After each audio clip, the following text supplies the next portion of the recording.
Muito bom dia a todos. Acredito que já são boas horas para começarmos e boas horas para mergulharmos nesta mesa 2, que nos traz imensas expectativas, imensas perspectivas, gente muito diferente, gente insubordinada que à partida já está a dizer que vai ultrapassar o tempo e outras pessoas que não. Mas, sobretudo, gente com muito para contar e isso já vocês sabem. Nós temos... eu fui consultando, é a primeira vez que estou numa mesa aqui nas Correntes, com imenso orgulho, e fui consultando experientes de outros anos para perceber o que era importante retirar de uma mesa. E uma das coisas que não é importante é exaustivamente apresentar as pessoas que aqui estão, porque se vocês aí estão já seria uma tremenda repetição. Já sabem quem são, claro que vos guiarei e claro que vos introduzirei às razões que gostava que eles desenvolvessem, mas há imensa informação disponível e estes próprios senhores também andaram por aí. Portanto, se quiserem saber mais pormenores sobre eles, é mesmo bom explorá-los. Para já, eu gostava de vos levar ao tema que aqui hoje nos encontra. E o tema é o grito, é como se chama esta mesa, o mote é o grito de Munch, de Edvard Munch, que é um quadro angustiante ou com 1000 portas a abrirem-se lá dentro. É um quadro que nos traz o horror daquele tempo, portanto, se quisermos ser muito analistas, ok, houve um vulcão, durante dias e noites houve luzes e coisas estranhas a acontecer na atmosfera, a Noruega, toda ela estava transformada, e estamos a falar do século XIX, portanto, houve um enorme medo, uma enorme angústia, um enorme não sei o que é que se passa, nem para onde é que vamos daqui. E isso foi retratado em 4 versões do mesmo quadro pelo Munch, e traz-nos, obviamente, também a beleza daquele pôr do sol. E andamos aqui, não é? Andamos entre o horror e a beleza, entre o desconhecido e o concreto, sempre às voltas com a angústia, e foi aquele quadro que todos nós conhecemos e que todos nós já vimos impresso de alguma maneira, se não o tivermos visto ao vivo, que foi proposto a estas 6 maravilhosas mentes para hoje abordarem e para hoje discorrerem sobre ele. Há, obviamente, mais para este grito, mas vamos esperar por eles e depois conversaremos todos juntos. E nesta mesa, as opções de por onde se começa e que caminho se leva eram 1000. Em tudo isto estamos também na angústia das opções. Então eu resolvi, depois de uma primeira proposta que falhou, resolvi começar na boa educação, que é começar pelos de fora, começar pelos estrangeiros, começar pela Marta Pérez Carbonell, que nos traz uma vida curiosa neste aspecto. A Marta estudou literatura e depois ensinou literatura, e estudou o que tinha sido feito e quem tinha feito, não é? Autores e livros e propostas, mas o ano passado resolveu ser ela a propor. E resolveu, pela primeira vez, propor-nos um romance, nada mais ilusório, e um romance que faz aqui um ponto entre a realidade e a ficção, entre esta fina linha do storytelling, de como é que vamos contar as coisas, que eventualmente tem aqui a angústia daquilo que fica quando nos deixamos levar. Mas isso a Marta é que vai escolher por onde vai. Marta, bem-vinda. Obrigada. Bueno, gracias. Gracias. Bueno, yo voy a hacer una intervención en español y por ello pido disculpas para empezar. No será una intervención extremadamente larga, pero cuando me dijeron que en esta mesa íbamos a hablar del grito de Munch, yo me alegré muchísimo, ¿no? Hay otros cuadros que me gustan y que me inspiran, pero siempre he sentido que este cuadro en concreto, además de representar, ¿no?, como decíamos, esa angustia vital, inherente al ser humano, tiene también algo extremadamente literario, ¿no? Y con eso quiero decir que es un cuadro cuya esencia se acerca mucho a lo que les ocurre a los lectores cuando leen ficción y no, digamos, lo que nos ocurre a los escritores también cuando la escribimos, ¿no? Entonces quería titular esta pequeña intervención ¿qué tienen en común, ¿no? El grito de Munch y la literatura? Y para ello quería leer un pequeño texto del escritor español Juan José Millás, que quizá también aquí se conozca, titulado El libro. El libro se parece a un agujero negro cuya atracción es tal que absorbe y distorsiona todo lo que sucede cerca de él, incluidos el tiempo y el espacio. De manera que a lo mejor son las 8 de la mañana y tú vas en el autobús a la oficina, pero de súbito eres arrebatado por esa masa gravitatoria llamada libro, que llevabas en la mano o en el bolso, y apareces en un escenario diferente, identificado, por ejemplo, con un individuo que se lava las manos llenas de sangre en la pila de una cocina francesa, mientras en el dormitorio de esa misma casa ha empezado a enfriarse un cadáver. Y no son las 8 de la mañana, sino las 10 de la noche.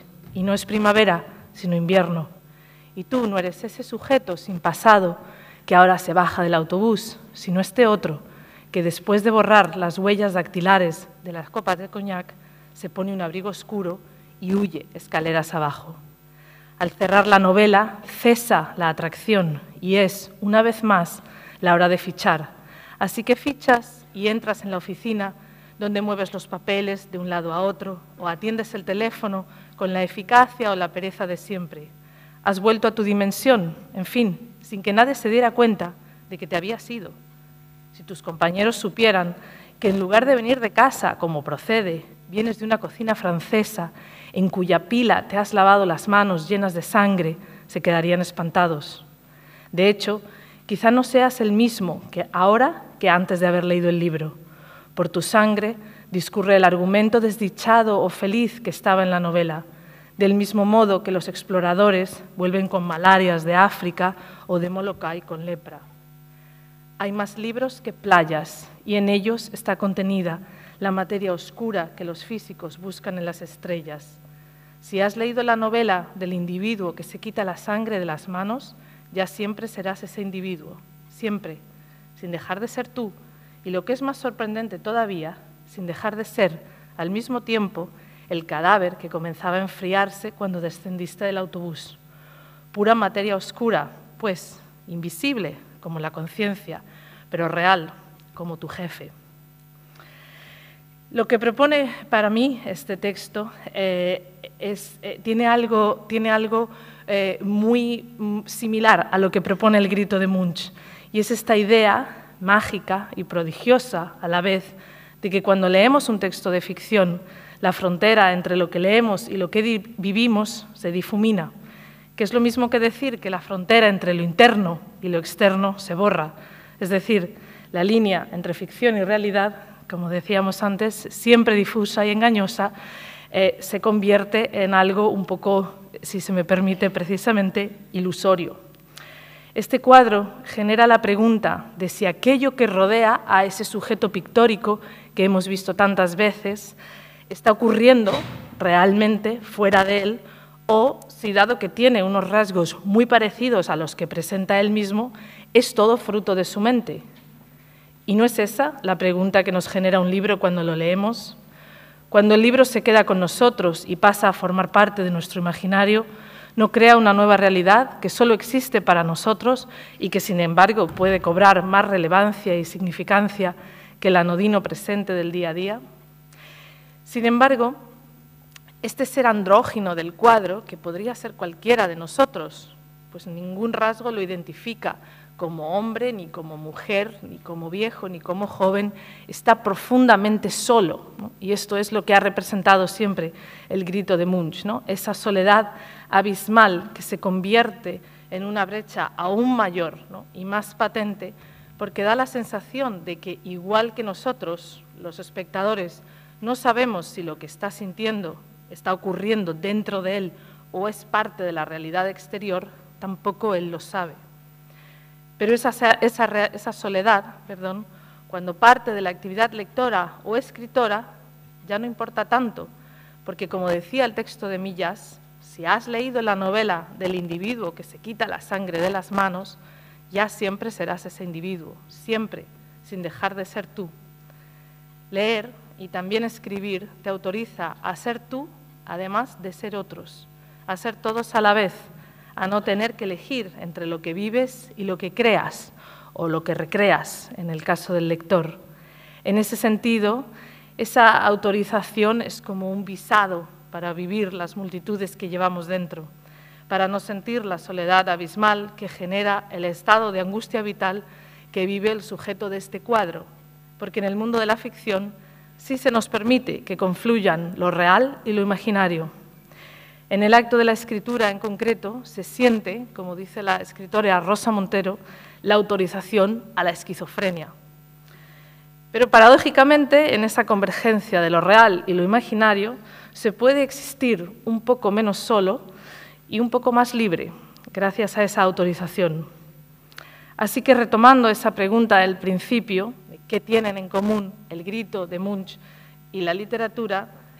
Yo pienso que tienen en común que presentan una realidad porosa, ¿no? Un tejido en el que las pesadillas y los miedos interiores son parte del mundo exterior, ese mundo que nos rodea, pero también viceversa, ese mundo entra en nosotros y nos posee, dando forma a los terrores que crea la mente.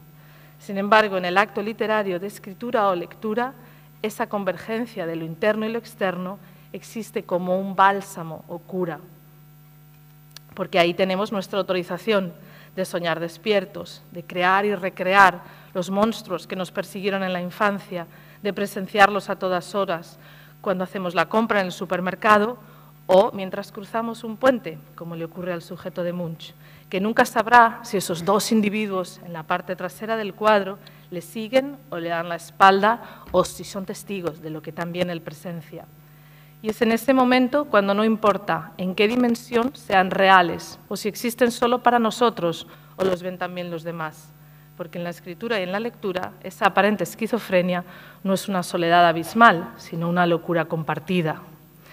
Por eso este cuadro para mí representa la línea difusa entre la realidad y la ficción, que además alude a una frase de Ricardo Piglia, el escritor argentino, que ha sido muy importante para mí y para mi obra, pues acabó siendo el germen de mi primera novela. La frase completa, que hace alusión al título de la novela, es que no hay a la vez nada más real ni nada más ilusorio que el acto de leer. Muchas gracias.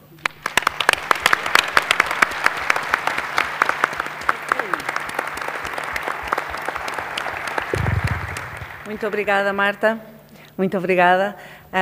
Vamos, no fim, poder conversar sobre todos e, portanto, vamos já mudar aqui a agulha. E mudamos a agulha, começamos por receber bem educados quem vinha de fora e agora pedimos que nos deem as boas-vindas, porque vamos a quem é mesmo da casa, a quem é mesmo de dentro, e vamos ao José Alberto Postiga, que está aqui connosco hoje também, e que é de cá, da Póvoa de Varzim.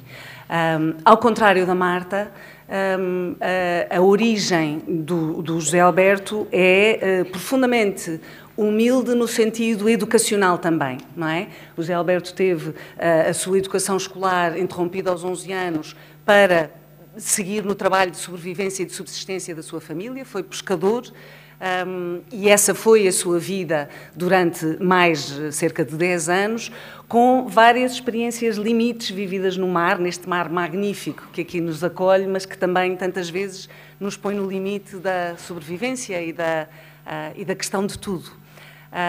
O José Alberto teve algumas experiências de naufrágio, de limite, e acabou por optar, ok, não é por aqui, vou para Sequeiro. E num salto de mágica estava na Suíça, num salto de mágica estava a trabalhar com construções modulares, poderemos tentar depois perceber exatamente o que foi isto, mas nesta construção de repente descobriu-se um poeta e nesta construção de repente descobriu-se uma alma com imenso para partilhar, que com imensa emoção se deparou com o grito, não foi, José Alberto? Foi. Bom dia a todos, a vocês, público, aos meus colegas de painel, à Margarida, que tem esta árdua tarefa de nos moderar. Não é nada fácil. Obrigado por estarem aqui. Obrigado também à Organização das Correntes, por mais uma vez me ter convidado. É um prazer estar aqui. É um prazer ainda maior fazer parte desta família há 10 anos.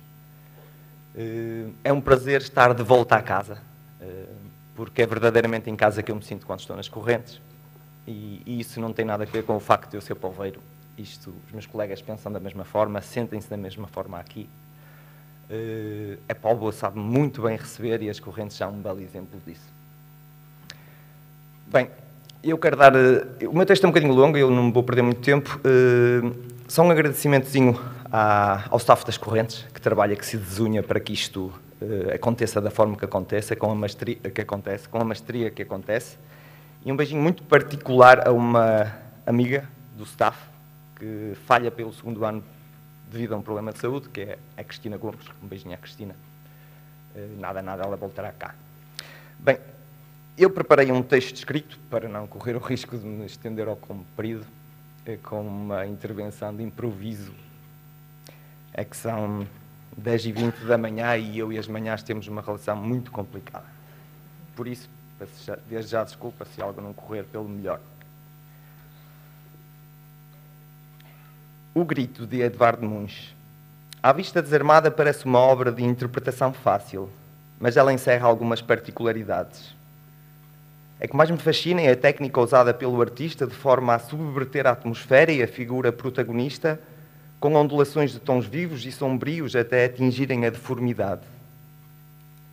É que mais me desconcerta é que a imagem não só povoa os nossos olhos com uma certa ideia de angústia, como faz também essa ideia ecoar nos nossos ouvidos. Confesso que andei uns dias a tentar encontrar a minha fórmula certa para abordar este tema. Impus a mim próprio uma condição: desenvolver um texto que fosse inalcançável à inteligência artificial. Um texto que só pudesse ser escrito por mim. Uma vivência, talvez, ou muitas, que só eu pudesse contar. A ideia começou então a ganhar contornos na minha cabeça, mas ao mesmo tempo que me parecia fascinante, revelava-se assustadora. Para a desenvolver, teria de aceitar remexer em alguns traumas do passado e, não menos penoso, teria de voltar a entrar num cemitério. E eu não gosto de cemitérios. São para mim lugares vaidosos, infestados de saudade que não se pode matar. Guardo os meus mortos no peito. É um lugar só nosso, onde podemos conversar sem ninguém nos ouvir. A última vez que tinha entrado num cemitério, até ao dia de ontem, foi em Borgonha, França, em outubro do ano passado. Entrei nele por acaso, através do livro A Breve Vida das Flores, de Valéry Perrin. Deixei-me guiar pela Madame Tussaud, personagem principal, guarda do cemitério, e só consegui sair do Jardim das Almas quando virei a última página. Ontem à tarde, ganhei coragem e visitei o cemitério de Terroso, uma das freguesias aqui da Póvoa, para acabar de urdir o texto que hoje vos trago.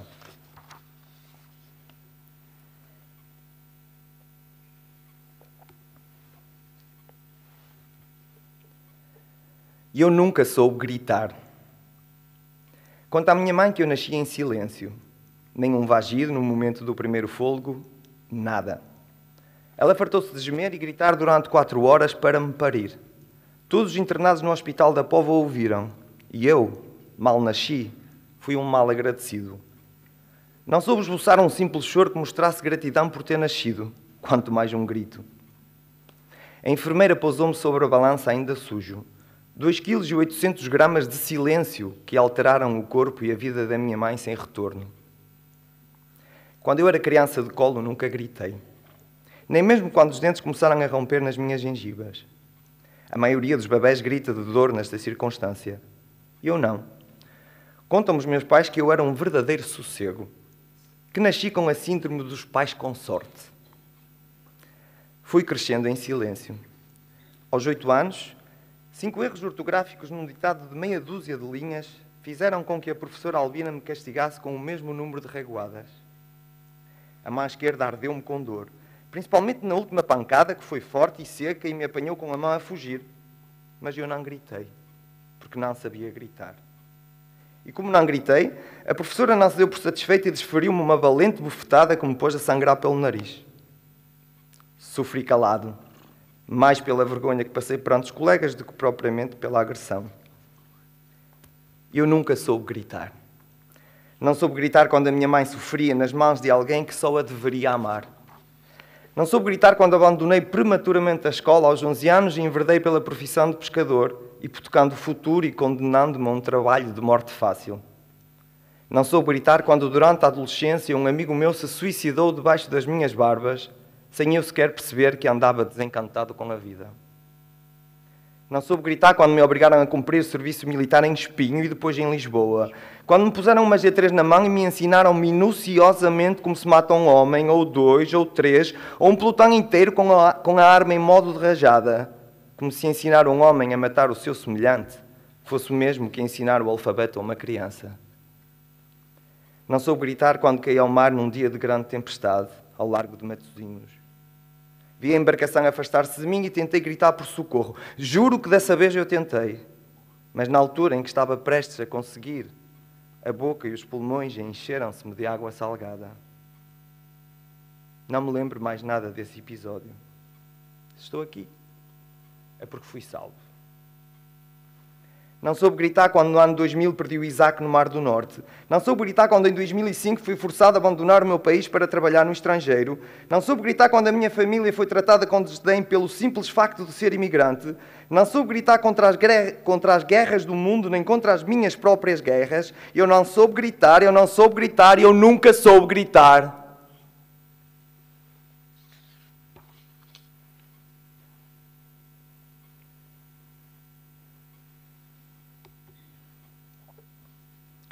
Na adolescência tive um amigo que se disponibilizou a ensinar-me a gritar. Ele era o mestre do grito. Chamava-me a 500 metros de distância e eu ouvia. O Jota, vou chamar-lhe assim, para não revelar a identidade, não sabia falar baixo. Gritava em vez de falar. Nasceu assim, com os pulmões capazes e com as cordas vocais generosas. O oposto de mim. Íamos comer uma francesinha ao Ritz e toda a gente ouvia a nossa conversa. Íamos ao estádio do Varzim ver a equipa alvinegra jogar e o ralho dele a insultar o árbitro e os fiscais de linha ouvia-se do outro lado do campo. Íamos ao cinema e éramos frequentemente expulsos por ele falar demasiado alto. Tive algumas aulas de grito com ele. Encontrávamos-nos na ponta do Cais do Norte, junto ao molho, para ninguém nos ouvir. Fazíamos o aquecimento da voz a treinar palavrões, para nos sentirmos mais adultos. Aumentávamos aos poucos o volume e acabávamos a gritar para a imensidão do oceano. Quer dizer, o Jota acabava a gritar a belos pulmões e eu tentava apenas imitá-lo. No dia a seguir às aulas eu ficava sempre afónico. Ele não.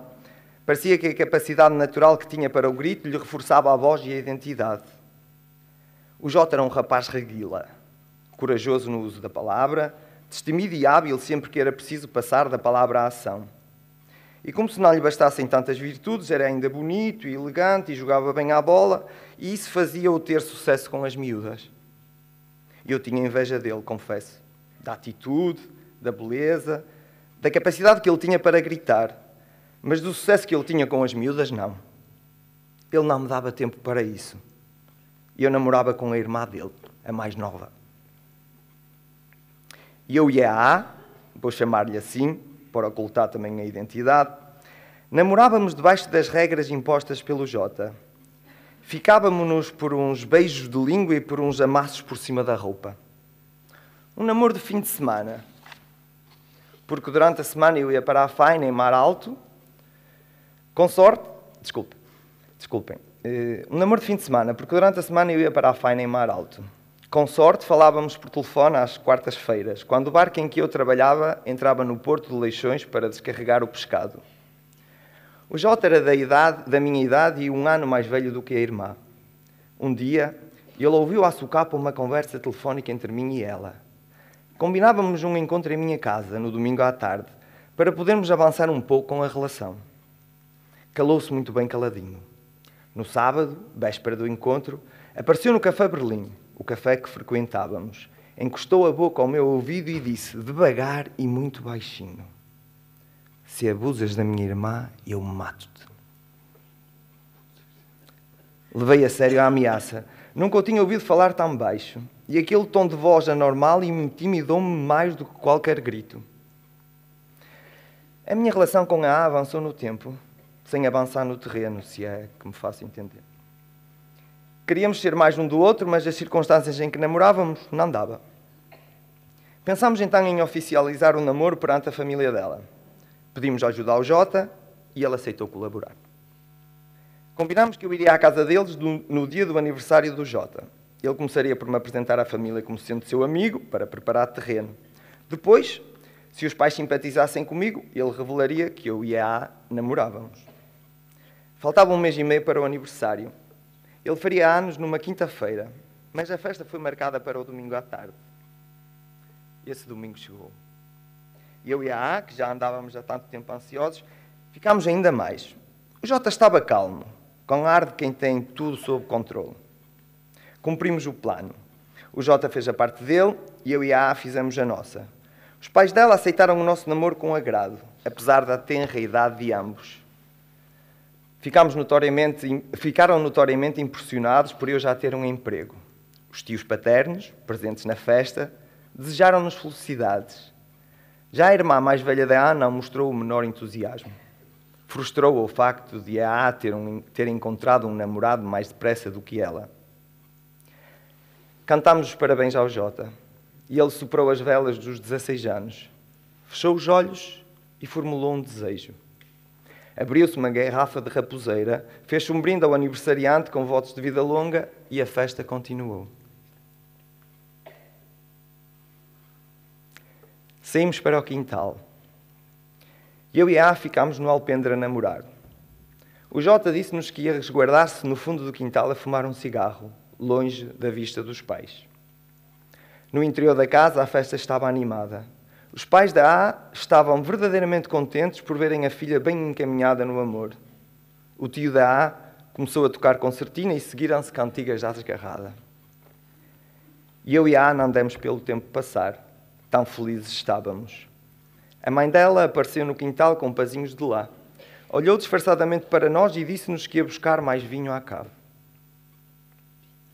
Passaram 20 segundos, se tanto, e a felicidade daquele dia foi abalada para sempre por um grito lancinante. E eu e a A corremos para a cave, sem saber por que razão a mãe dela gritava com tanto desespero. Os restantes adultos apareceram num ápice e os gritos multiplicaram-se. Eu mal conseguia respirar, quanto mais gritar. A A estava em choque. Abracei-a com força e aconcheguei a cabeça dela contra o meu ombro, para que não visse o irmão no estado em que estava. Tentou-se por todas as vias que o Jota vomitasse o veneno para ratos que tinha ingerido. Improvisaram-se manobras de reanimação. Chamou-se a ambulância, mas quando o carro chegou, já era tarde demais. O Jota pôs fim à vida naquela tarde. Ninguém lhe conhecia nenhum problema ou infelicidade. Não gritou na hora de morrer. Escolheu uma morte silenciosa. Já havia gritado muito, até então. Camuflava com o grito as dores que lhe iam na alma. Transparecia com o grito ser uma pessoa que na verdade não era, como de certa forma todos nós fazemos hoje nas redes sociais. A família desmoronou. Depois reergueu-se como pôde, amputada, sobre um rolo interminável de perguntas sem resposta. Passaram-se muitos anos, desde a morte dele. Eu e a A nunca mais falámos sobre o assunto. A família dela também não. No coração de cada um de nós há uma ferida aberta que não sara. Como já vos disse antes, ontem fui ao cemitério do Terroso. Fui visitar a sepultura do Jota. Não levei flores, nem perguntas. Queria apenas sentir. Entrei com as mãos vazias e saí de lá com este texto finalizado. Sobre a sepultura do Jota há um livro aberto, esculpido em mármore branco. No topo da página esquerda está a fotografia dele, desvanecida pelo tempo. Ainda assim, deu para verificar que ele continua o mesmo reguila de sempre, bonito e elegante, com o cabelo penteado risco ao lado. Sobre a fotografia estão as datas de nascimento e morte. Na página da direita, onde deveria estar o elogio fúnebre, não consta qualquer palavra. O mármore foi deixado propositadamente em branco, à interpretação de cada um. Pode ser um vazio, uma pergunta, um grito em forma de catarse, como este que eu aqui vos trouxe. Mas desengane-se quem está a pensar que este texto é sobre mim, ou sobre o J, ou sobre a A, ou mesmo sobre o grito enquanto forma de arte. Não. Este texto é sobre a fragilidade do ser humano. É preciso estarmos atentos a nós e a quem está à nossa volta. Obrigado.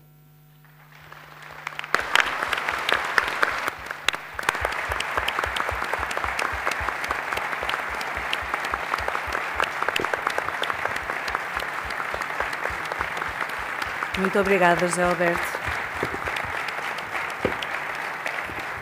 Obrigada pela partilha, pelo momento. Acredito que precisamos todos de respirar fundo, mesmo que sem gritos. E se alguém quiser gritar, agora é uma altura boa. Mesmo, não estou a brincar. Proponho que respirem e que deixemos esta história e este grito pousar devagarinho em nós, mudando o eixo de lado e atacando ali o Afonso Cruz, para nos dar ar. Afonso, vamos procurar ar em ti. Se calhar vamos procurar planícies e alentejo, porque é um bocadinho o que o Afonso nos pode também trazer. Quando o José Alberto começou, eu pensei, isto é ótimo, porque eu posso dizer ao Afonso como é que se faz a animação disto, porque a gente está a ouvi-lo e parece que está a ver a aguarela do descritivo a seguir, não o grito ainda naquela altura, mas acabou por não ser um bom repto para o Afonso, pedir-lhe uma animação sobre isto. De qualquer maneira, eu queria, Afonso Cruz, deixar-te aqui uma via para chegar ao grito, que se calhar não é a tua, e ignoras-me completamente. Porque o que o Afonso partilhou o ano passado connosco, o que a Chama iluminou, foi um livro também sobre o nosso rasto, sobre o que fica depois do fim, sobre quando há um fim, para onde é que vamos, ou se vamos para algum lado.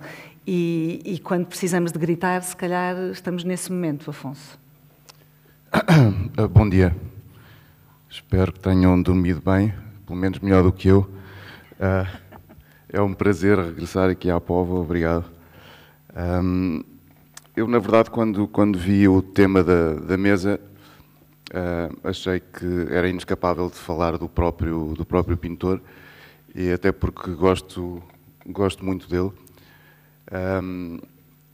Já há muitos anos tinha comprado um livro com os escritos do Mundes, que são muito interessantes já agora, e portanto não são só as pinturas. Ele foi incansável enquanto pintor. Ele, depois de morrer, descobriram num sótão milhares e milhares de desenhos, gravuras e pinturas, e portanto foi um pintor muito especial, que criou aqui uma ruptura de paradigma, e estes momentos na pintura interessam-me muito.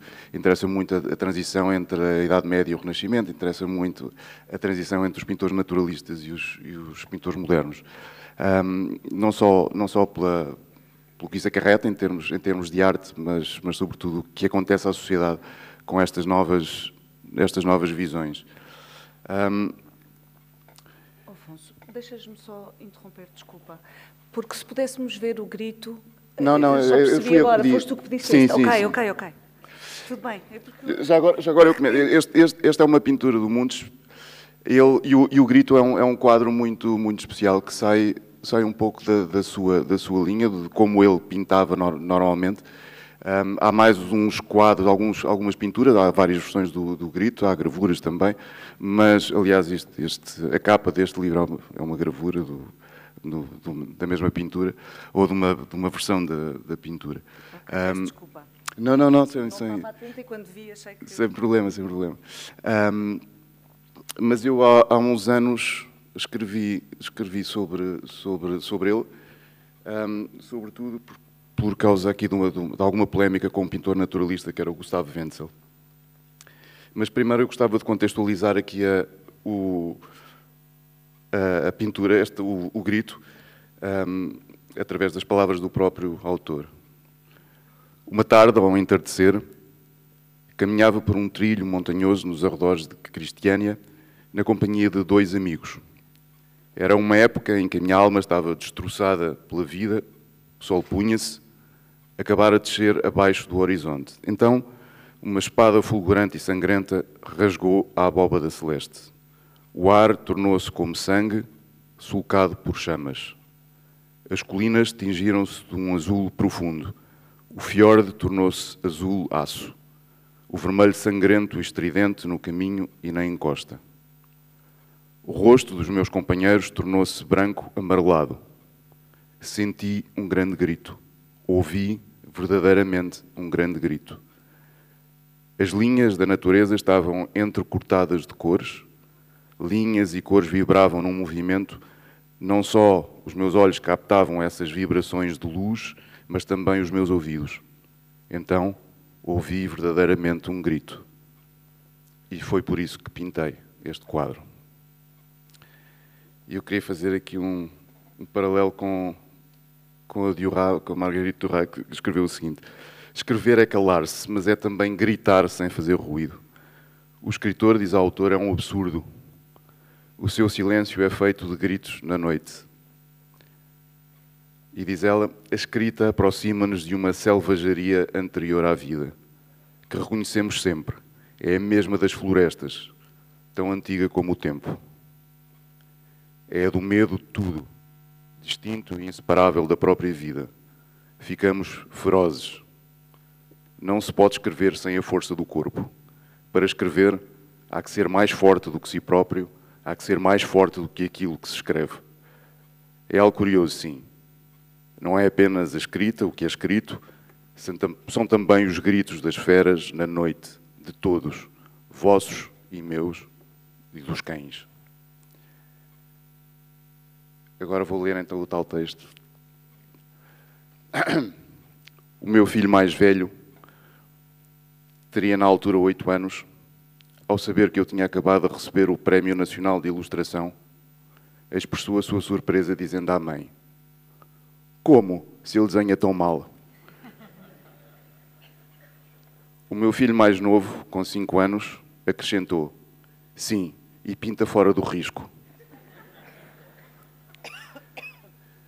A noção de que a representação artística deve ser fiel ao que vemos e expurgar qualquer distorção emocional ou intelectual é antiga e remete sempre à questão da verdade e da objetividade, da consensualidade e da versão única. As crianças parecem concordar com Courbet e ficam impressionadas quando encontram num desenho semelhanças óbvias com o que veem. Para elas, desenhar bem é representar fotograficamente. Eu pus aspas aqui na palavra fotograficamente, uso aspas porque a fotografia tem a sua parte de subjetividade, que é, aliás, o que permite o fotógrafo enquanto artista. Curiosamente, são os desenhos animados, muitas vezes caricaturas da realidade, que as crianças preferem como entretenimento. Nesse caso, não é a verdade dos sentidos que procuram, mas precisamente a sua distorção, que de algum modo amplia a realidade. Dá-lhe uma verdade que ela não revela sensorialmente, mas que sabemos existir. A maldade não se vê no rosto, mas podemos representá-la distorcendo a aparência do vilão até sentirmos temor ou asco. Aquilo que na realidade é invisível torna-se evidente. A caricatura é uma realidade mais completa, mas para isso precisou de se distanciar do naturalismo da representação. Munch, nas suas notas, fala precisamente sobre este tema.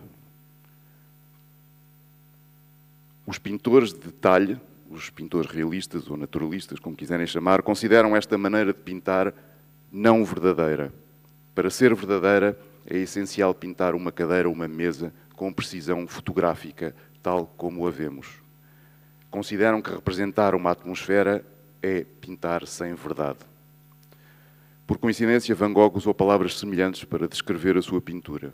Dizia que pintava mentiras para poder expressar uma verdade mais profunda que não termina na aparência. Voltando às notas de Munch, e é precisamente isto, somente isto, que dá um sentido mais profundo à arte. Não é a natureza, a realidade física, mas sim a vida humana, a própria vida que precisamos de representar. Uma cadeira pode ser tão interessante como um ser humano, mas para isso deverá essa cadeira ser vista por um ser humano.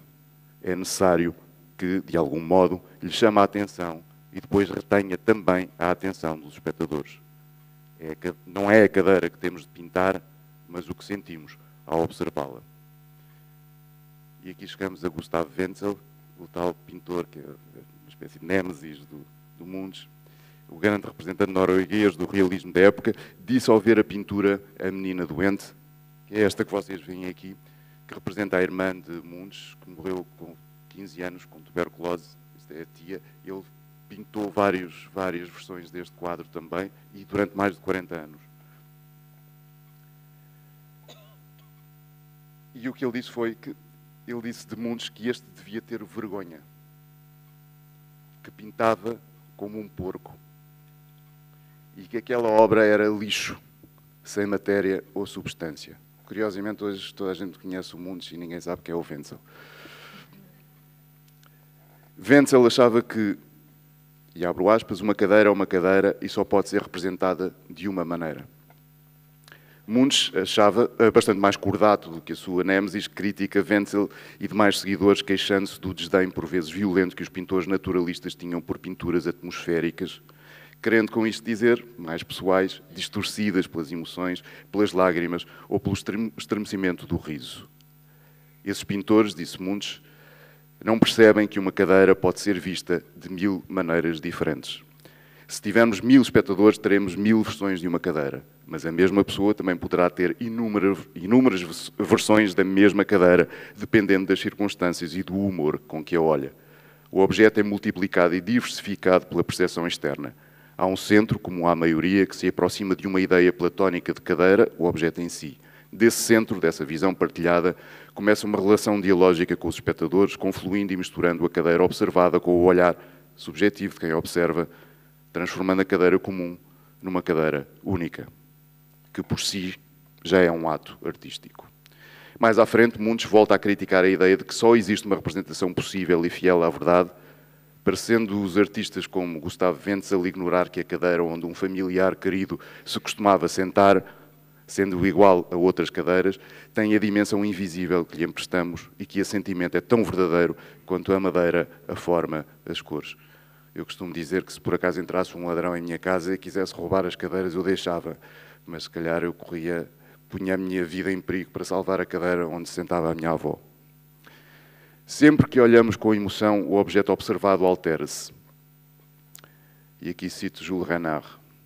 É essa sensação emocionante que faz com que se toque numa frase como se toca numa arma de fogo.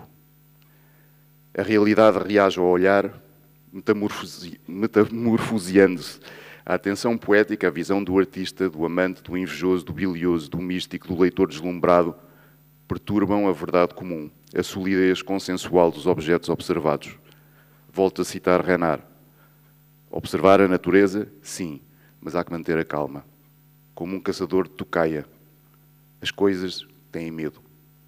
A nossa emoção perturba a natureza. O mais pequeno acesso de humor assusta. Uma olhada demasiado curiosa e a vida detém-se. Munch satiriza ainda o naturalismo que Wenzel protagonizava, dizendo que podemos admirar a sua habilidade e podemos dizer que não é possível fazer melhor. Logo, por isso mesmo, deviam deixar de pintar, uma vez que não conseguirão fazer nada melhor. É evidente que representar com o naturalismo não é um defeito. A única coisa a evitar é a verdade única. Podemos, como Bernardo Soares ou Queiro, preferir ou desejar a realidade como ela é, sem quaisquer leituras adicionais, denotativa, bem como podemos, pelo contrário, exigir da realidade a sua face invisível.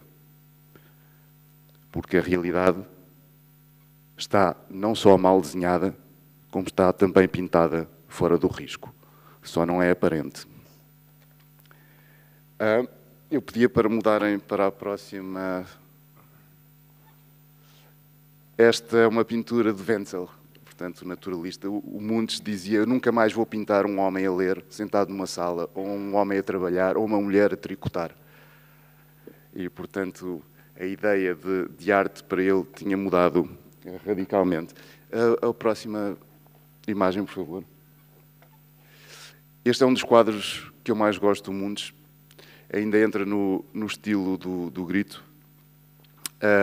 O Mundes era um bocado poveiro. Ele gostava muito de ondas. E achava que o mundo são ondas e que nós interpretamos essas ondas depois como formas, cores, etc. E, portanto, isso reflete-se nos quadros dele. Tudo à volta das pessoas é composta de ondas. Mas este quadro, o beijo, é também um grito. É um grito entre duas pessoas, um grito silencioso.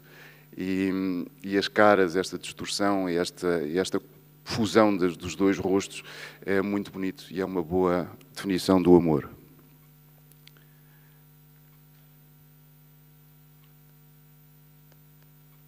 E já agora a última imagem, por favor. Isto é de um excerto do livro do ano, que diz o seguinte: 5 de agosto. Decidi criar gritos dentro de mim. Abro a boca e engulo todos os sons que consigo. Depois, não os deixo sair. 6 de agosto.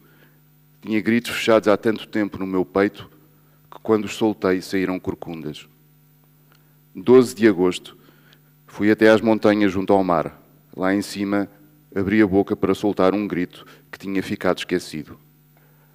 Não quis sair. Tive de os expulsar aos berros. Os gritos, quando passam muito tempo presos, ficam uma porcaria, como os vegetais no frigorífico. E para terminar, vou ler mais uma citação de Mundes, precisamente porque ele tinha esta relação com a luz e com as ondas, e é uma consideração sobre os poetas, e, portanto, terá tudo que ver com um festival como este. Os artistas de um país, os poetas, são fonógrafos sensíveis. Têm o dom extraordinário e doloroso de descobrir em si mesmos os raios que a sociedade irradia. Os poetas emitem um feixe concentrado desses raios. Se expulsarmos um artista do seu país, estamos ao mesmo tempo a expulsar toda uma carga de energia elétrica. Muito obrigado.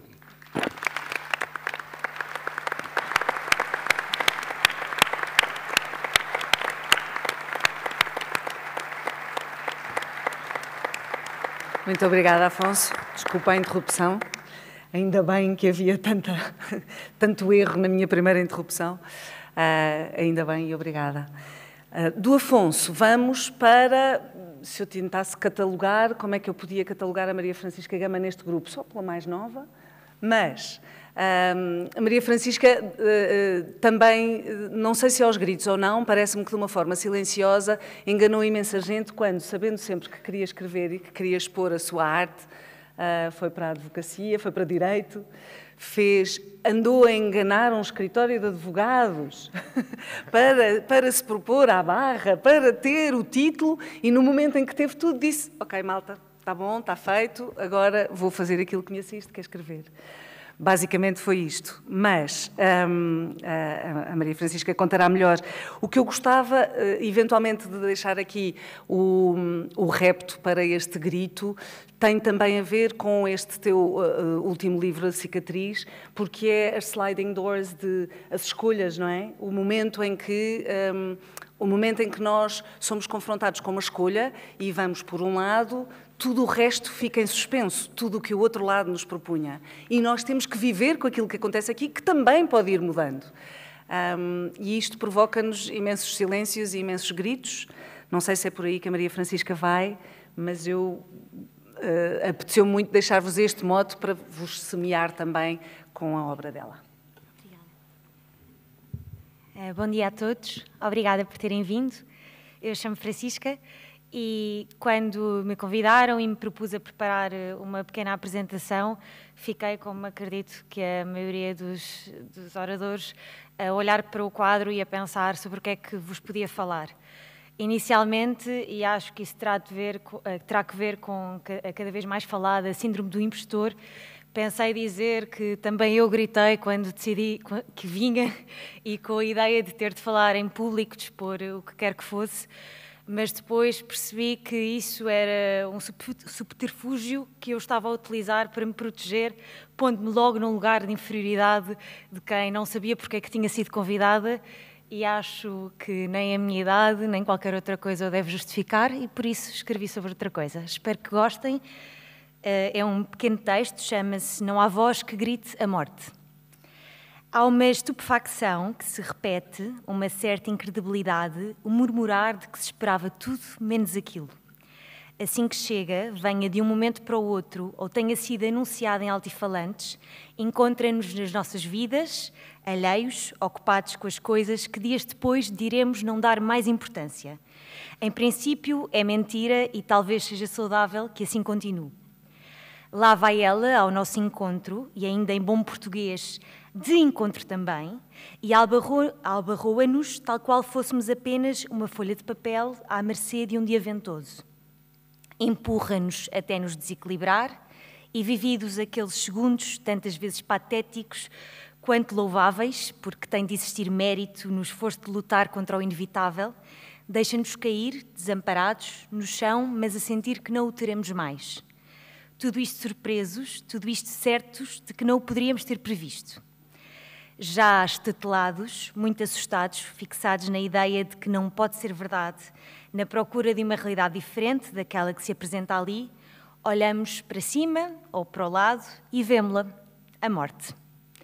Sabemos-la do mundo, falam dela na televisão com a mesma frequência com que noticiam a subida do preço de qualquer coisa ou uma greve nos transportes, mas quando nos chega, aliás, quando ele ou ela não nos chega mais porque morreu, sentimos-la pela primeira vez. Não acredito. Como se a morte fosse uma novidade.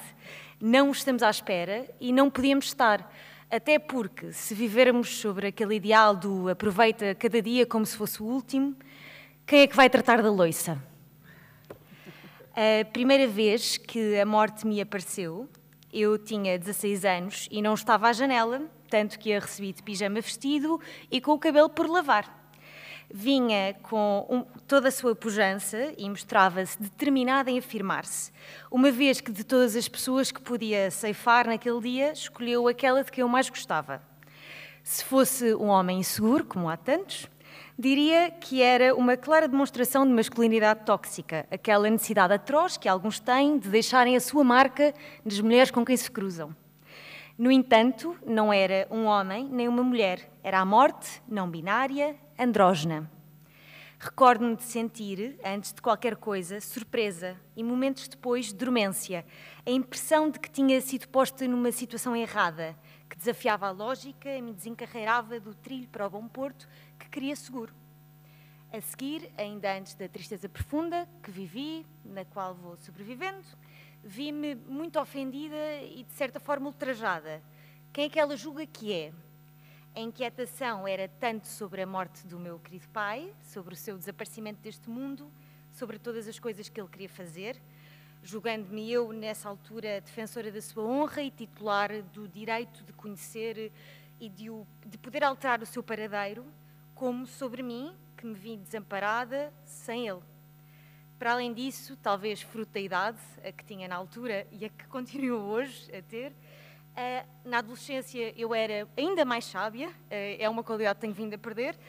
Também me preocupava muito a conceptualização das coisas e a sua ordem. A morte do meu pai não era justa, nem era boa.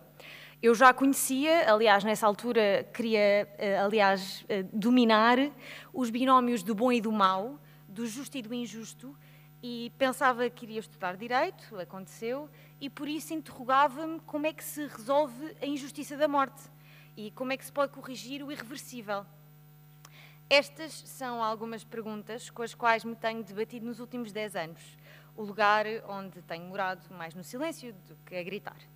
Não tenho a expectativa de descobrir a morte e de desvendar os seus segredos, de a apanhar desprevenida e, com sorte, até de lhe fazer uma rasteira que a deixa pensar, bolas, para a próxima não lhe leva o pai. mas nem julgo ser, aliás, uma adversária à altura de tal sentenciadora.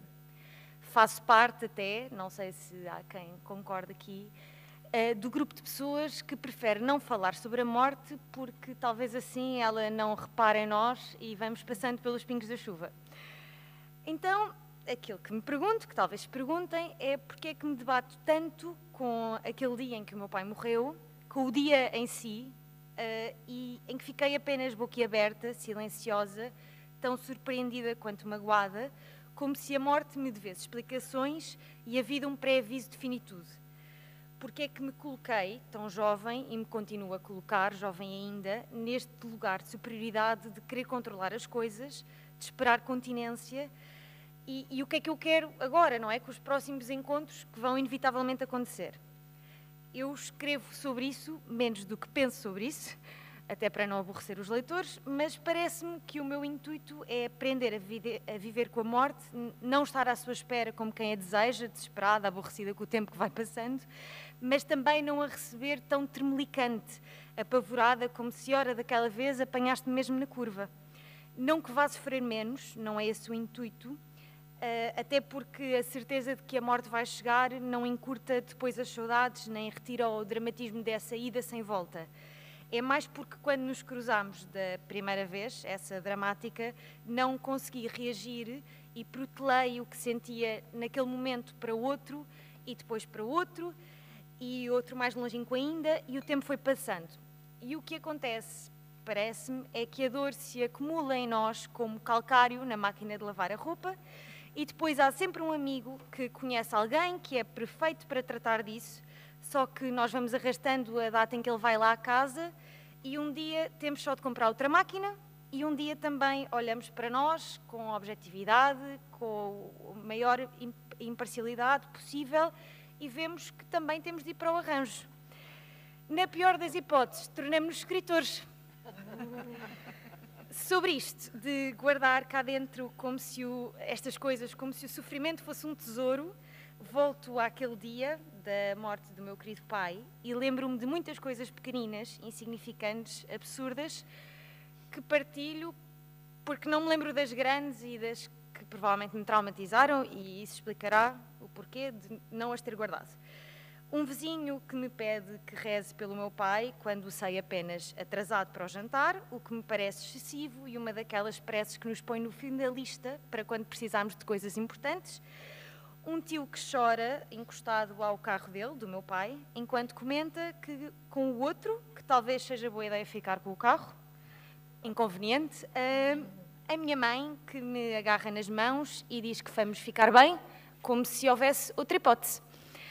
Em todos vejo aceitação, vi nesse dia, encontrei logo um novo estado de coisas, o mundo continuou a girar e para milhões de pessoas nada mudou, mas para elas já não havia também o meu pai e foi tudo muito rápido. Passados estes anos, percebo que foi isso que me incomodou.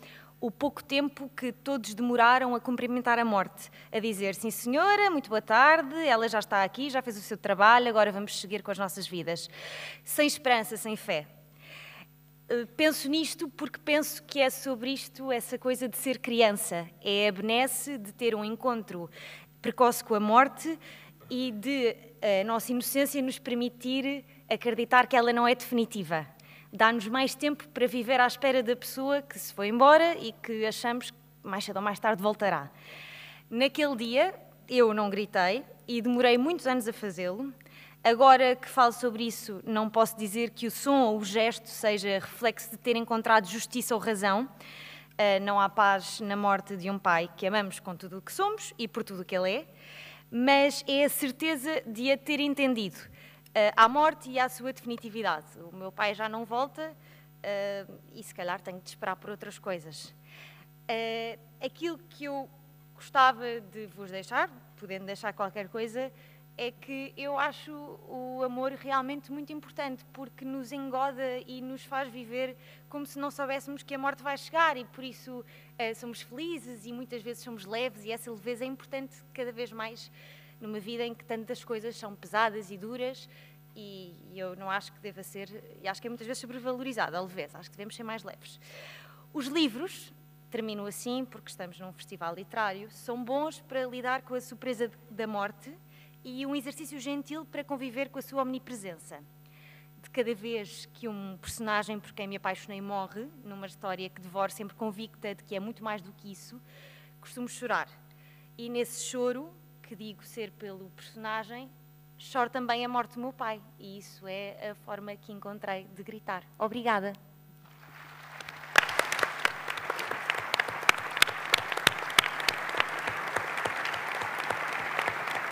Muito obrigada, Francisca. Caramba, que grande manhã. Muito obrigada, Francisca. Nós passamos já para o senhor que se segue, com quem eu partilho o microfone, e se calhar outras coisas. O João Tordo tem, na sua literatura, este mote do thriller, não é? Desta coisa que vai sempre acontecer qualquer coisa, nunca sabemos muito bem o que é que vai acontecer, vamos atrás desta busca e da angústia que ela nos provoca e de dependências ou não deste stress e da capacidade de perdão. E eventualmente tudo isto são gritos contidos que tu puseste cá para fora, mas sei que tens aí imenso para partilhar e, portanto, vou já deixar-te. Obrigado.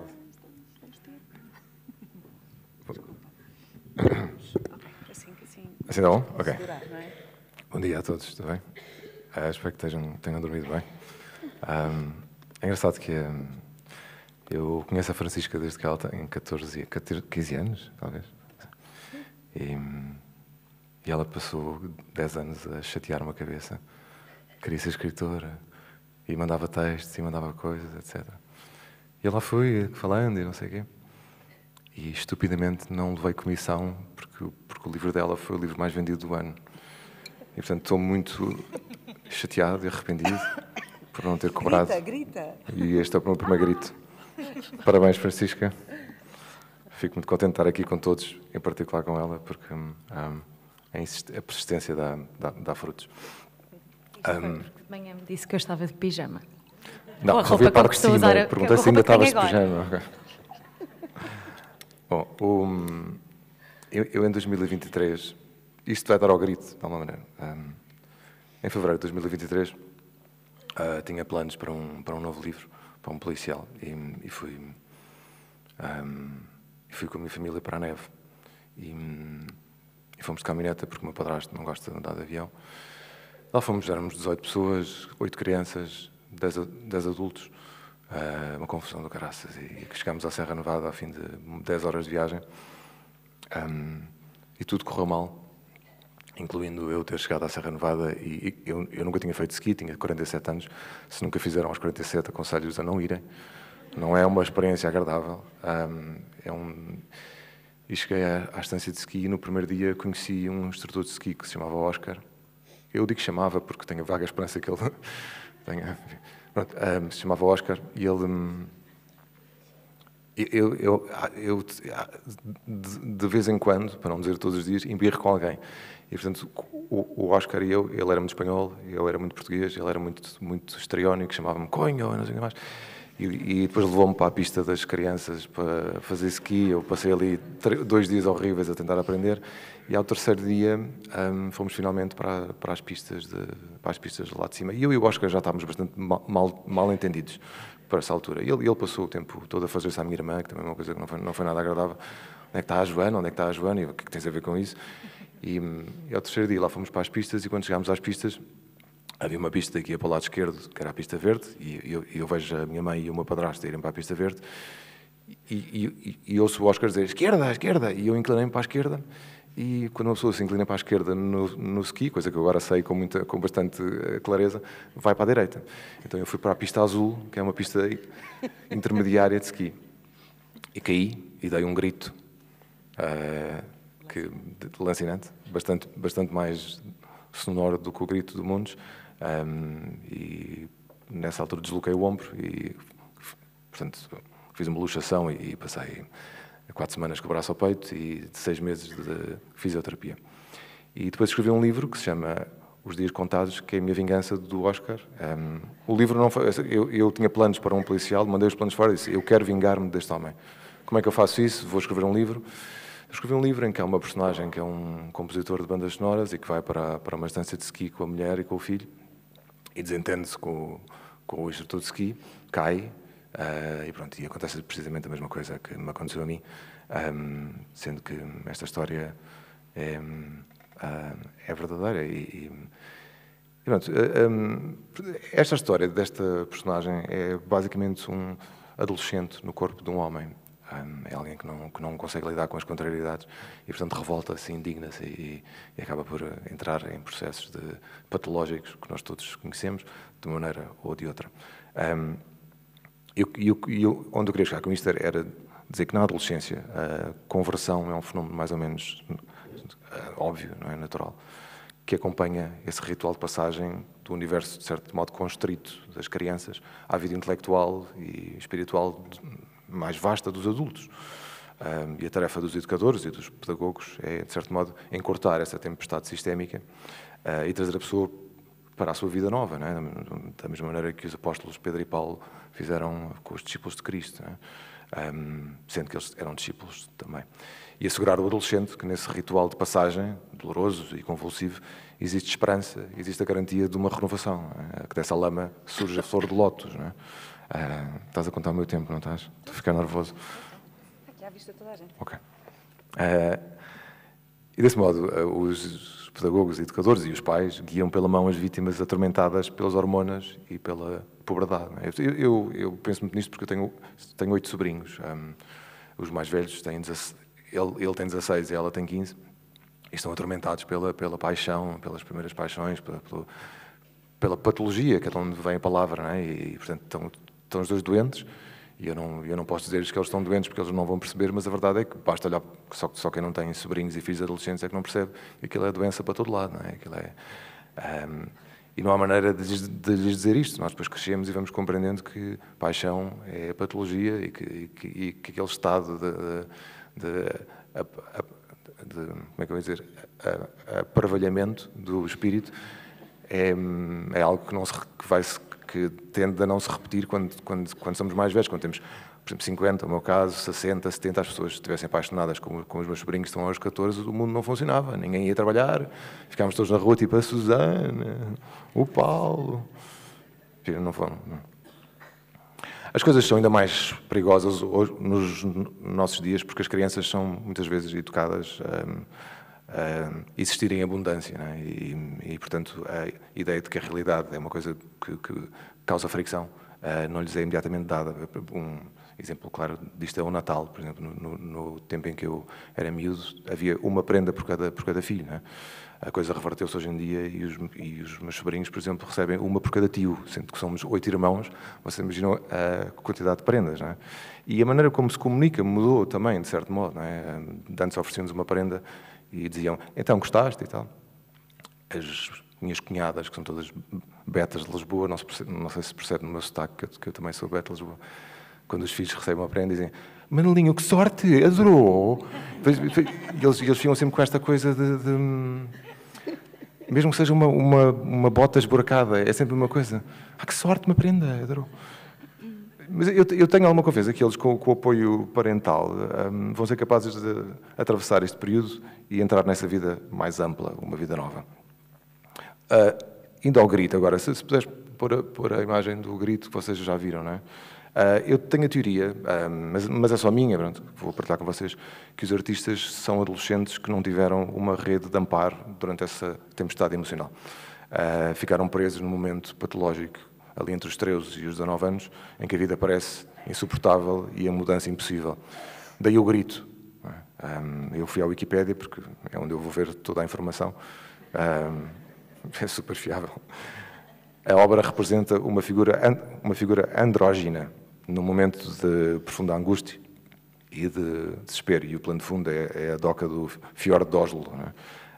O facto de ser uma figura andrógina também faz do Munch o primeiro pintor que lutou, enfim, pela identidade de género, e a primeira pintura não binária. E ele imortalizou este tipo de impressão e cenário também noutros quadros de que o Afonso Cruz falou, que se chamou Desespero e que se chamou Ansiedade. Este grito, a meu ver, é apenas uma interpretação, é, de certo modo, o manifestar desse ritual que está incumprido, não é? Dessa transição falhada para uma nova vida mental, física e espiritual. É como refere o Andrew Solomon, num livro muito curioso, chamado The Noonday Demon, que é acerca da depressão. Ele diz que a depressão é essa falha no amor, ou seja, e o que é o amor se não o amparo dos pais, dos educadores, dos pedagogos, enfim, durante as transições mais dolorosas da nossa vida. Se os progenitores não querem, não sabem ou não podem guiar o adolescente, ele não saberá fazê-lo sozinho e o stress torna-se sistémico, que é o meu caso. Vítima desse stress, a única maneira para mim de começar a entender o mundo foi começar a escrever, como disse a Francisca, não é? E procurei nos outros escritores e escritoras o consolo com a mesma tristeza, a melancolia, a raiva, o desespero, não é? A inviabilidade da própria existência, às vezes. A segunda imagem, podes passar, por favor? A segunda imagem é mais ou menos a continuidade. Ok. Isto é a continuidade de patos nas nossas vidas, não é? É quando o sistema entra em stress, não é, sistémico, e nós continuamos a olhar para a realidade daquela maneira desesperada e sem amparo, não é? O psicoterapeuta suíço Carl Jung escreveu um dia que os maiores problemas da nossa vida são basicamente insolúveis. Não podem ser resolvidos, só podem ser superados. E a palavra inglesa é outgrown, que não tem uma tradução imediata, mas significa mais ou menos que ao crescermos e ao ganharmos experiência de vida, deixamos de estar preocupados com essas graves questões que tanto nos assolaram. E em termos simples, o que Jung está a dizer é que a pretensão de resolver as grandes questões não encontra outra resposta se não chegarmos a outro nível de consciência, no qual surgem interesses superiores e mais amplos. E com esta abertura de perspectiva, esses problemas que pareciam insolúveis perdem a sua urgência. Daí a arte. A literatura, a música, a pintura, enfim, todas as formas de manifestação artística, que é a abertura de espírito às sombrias realidades da nossa vida diária, que está informada pela morte, e que tanto nos afligem, revoltam, entristecem. Há um psicólogo de quem eu gosto muito, que se chama Alain de Botton, e ele diz que nós devemos ir familiarizando sistematicamente com as realidades da vida que são sombrias. A estupidez dos outros, os fracassos da tecnologia, a destruição de todas as coisas que nós gostamos, que é um bocado inevitável, enquanto ainda somos capazes de uma medida razoável de controle emocional e racional. E o Botton aponta para o óbvio. O mais normal não é estarmos em sintonia, o mais normal é estarmos em conflito, sendo que o grande conflito é normalmente connosco próprios. Toda a minha história de vida e de carreira literária é um bocadinho este grito, não é? E a tentativa de encontrar uma solução e uma resposta para esta aflição sistémica. Em 2013, eu acordei um dia e estava na cozinha a fazer café, etc. E chegou-me uma história à cabeça. E pensei assim, e se a primeira vez que eu tivesse estado com uma rapariga, feito amor com ela, eu tivesse morrido? E depois pensei, não, melhor, e se ela tivesse morrido? Depois pensei, então, e se fosse uma história sobre um rapaz de 17 anos, que está numa escola secundária, e da primeira vez que conhece uma rapariga, apaixonam-se e tal, e fazem amor e ela morre? É uma ótima ideia para se ter de manhã, durante o café. E o que aconteceu foi que esta história ficou em mim durante anos e anos e anos. E eu não encontrava um veículo para a dizer, enfim, nem para a contar, porque pensei, ninguém vai querer ler uma história destas. E com o tempo a passar, os anos a passarem, nós normalmente sabemos quais são as boas ideias, porque são as ideias que não desistem, que ficam em nós, que resistem à nossa acusação permanente. E acabei por às tantas, escrever um livro que se chama Felicidade. Conta precisamente esta história. Conta a história de um rapaz de 17 anos que está numa escola secundária em Lisboa, em 1973, e conhece uma colega de escola que se chama Felicidade, daí o título do livro, e da primeira vez que fazem amor dentro do carro, ela morre. Morre feliz, mas morre. E esta tragédia, que eu pensei, como é que é possível um miúdo com esta idade sustentar agora este drama, enfim, na sua vida? E percebi rapidamente que a única forma de encarar isto é o riso. E, portanto, a Felicidade morre-lhe nos braços e 2 anos depois ele casa-se com a irmã dela. São uma família com 3 filhas gêmeas e a terceira gêmea ainda volta para de certo modo, assombrar-lhe os dias, etc. E está a transformação do trágico no cómico. Quem anda todos os dias no trânsito das grandes cidades, que é o meu caso, conhece subejamente esta indignação e esta raiva e este choque com a realidade que está sempre à espreita. Não é? Nos carros nós portamos mais ou menos como as pessoas portam na rede social. Não é? Distribuímos insultos, cargas de porrada, palavrões, etc., aos outros condutores e evidenciamos uma carência ridícula no mundo em que toda a gente devia conduzir com extrema eficácia. Não é? E o paradoxo é este, não é? A pessoa mais colérica atrás do seu volante é ao mesmo tempo a pessoa que é o maior otimista de todos, porque é aquele que tem uma crença absoluta de que quando sai de casa, na manhã de 20 de fevereiro de 2025, ao contrário dos outros milhares de manhãs em que já saiu de casa e as coisas correram mal, as coisas vão correr bem. E, portanto, os condutores vão estar super educados e as estradas vão estar milagrosamente vazias e vai tudo dar-lhe passagem, obviamente. Portanto, este lado de otimismo selvagem contrasta com a realidade que não tem nada, que tem muito pouco disto. É mais ou menos a demonstração de que estamos a ver as coisas com uma perspectiva um bocadinho inquinada. Não é? Ora, a alquimia que nos proporciona, de certo modo, a arte, a literatura, todas as formas de manifestação artística, é a transformação desta raiva ou desta imprudência em relação ao real e que se manifesta em todas as áreas, do trânsito até ao humor romântico, em pesar, luto, e mais tarde em aceitação e depois em riso. Não é? É árduo nós tentarmos, de certo modo, libertar-nos deste otimismo desenfreado e, em última análise, percebemos que tudo isto é vagamente ridículo. Os livros de autoajuda fazem um bocadinho isso, dizem-nos que temos que manter uma atitude positiva, que no final as coisas todas vão correr bem, que os contratempos são aulas e lições. Que sorte ter contratempos! E são incrivelmente sérios no seu propósito. Não é? Este meu realismo selvagem, que eu estou aqui a tentar apresentar, diz-me precisamente o contrário. Nada é muito sério. Há tantas coisas nesta vida que não estão ao nosso alcance, que não dependem de nós. Os contratempos são uma merda e no final morremos.